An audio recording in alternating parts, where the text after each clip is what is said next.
My dear friends, nandito pa rin tayo kay Bristol Motorcycle sa kanilang launch this Saturday. And alam niyo naman, kapag nakakalabas si Boy Baldo sa kanyang lungga, eto tayo. Palaging may event. Alright, and palagi din tayo nabibisi eh. And I have to say, my dear friends, kung ano yung pagkukulang ng mga innovator brand, mahanap mo dito kay Bristol at saka kay 2J Motor. And nasa harapan natin si SRV 400. This is perhaps the most competitive V-twin / classic motorbike na mabibili mo. Anyway, my dear friends, you know how it goes. So sabi nga sa isang movie, hindi lahat na nangiiwan ay hindi nasasaktan.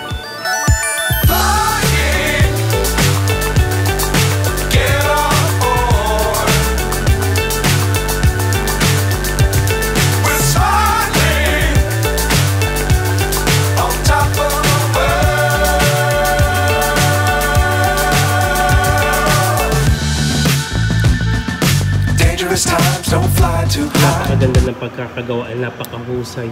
It's foldable as well, my dear friends. Alright, so kung bubulsa mo, hindi siya required na masyadong space o ng haba. So ayan, ang ganda eh. Sound check.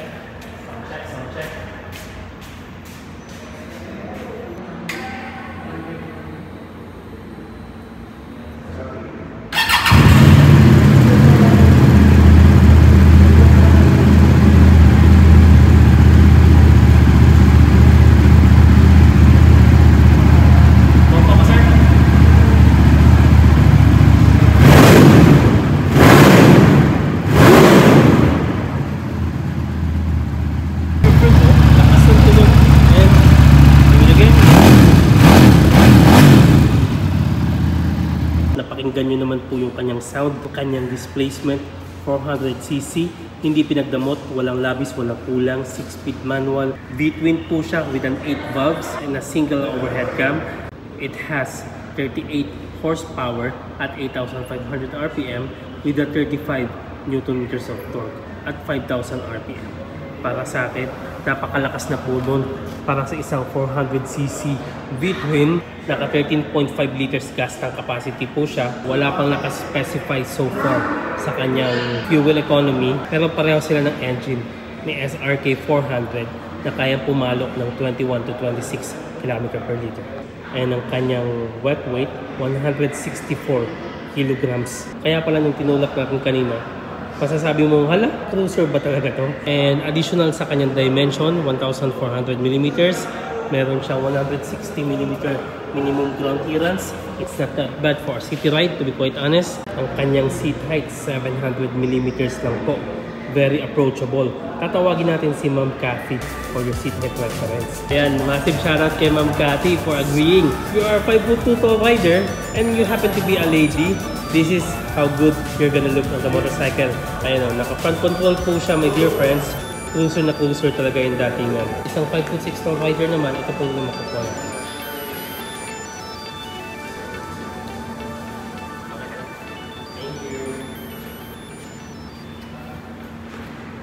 Nakita nyo naman po yung kanyang design as a black.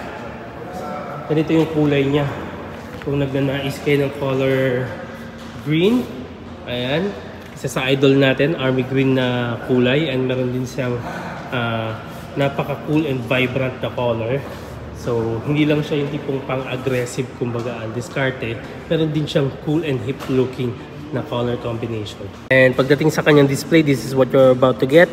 Classic looks, and look how near it is to your face, my dear friends. If you're a rider, upuan natin, makikita mo kaagad kapag pinatakbo mo siya, ganyan kaagad yung itsura niya. Let's see if we can click something up kasi nga meron naman siyang select button here.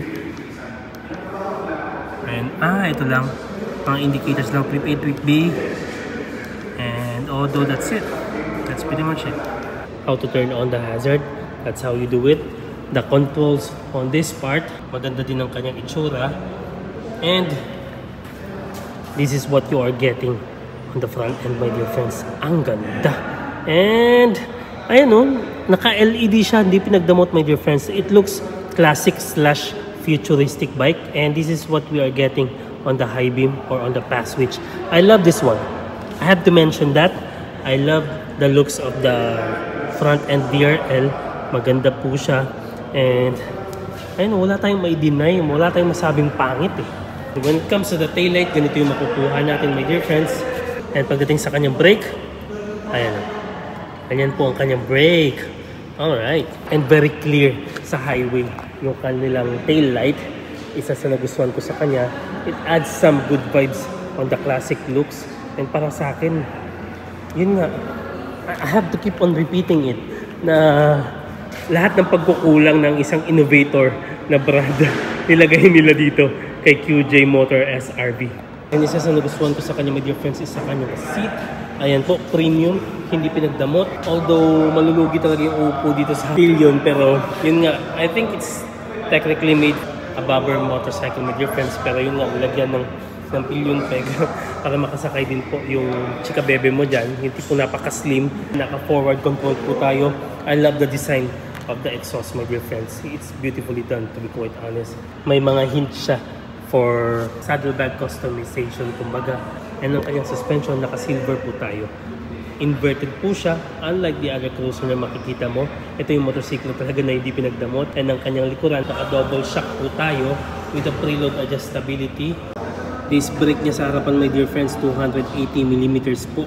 Sa kanyang likuran naman, 240mm tayo. Naka-dual channel ABS na siya. And pagdating sa kanyang gulong, 120 80, 16 tubeless po tayo sa harapan, 150, 80, 15 naman po tayo sa likuran. Hindi naman natin masasabing pinagdamot sa inyo itong motosiklo na to, no? So, ang kanyang presyo, kung hindi naka-promo, 338 po. And kung naka-promo, as of now, naka 318,000 Philippine pesos po tayo. Para sa akin, napakaganda ng kanyang deal. Kasi nga, may power siya. And isa siya sa pinakamagaan na cruiser na makikita mo talaga. Ma-amaze ka sa lahat ng mababanggit mo sa kanya eh. Yun yung nagustuhan ko sa kanya. And the beauty itself, my dear friends. So para kanino itong motorsiklo na to, if you are below 5'2" tall rider, sa tingin ko pwede pa rin sa inyo to.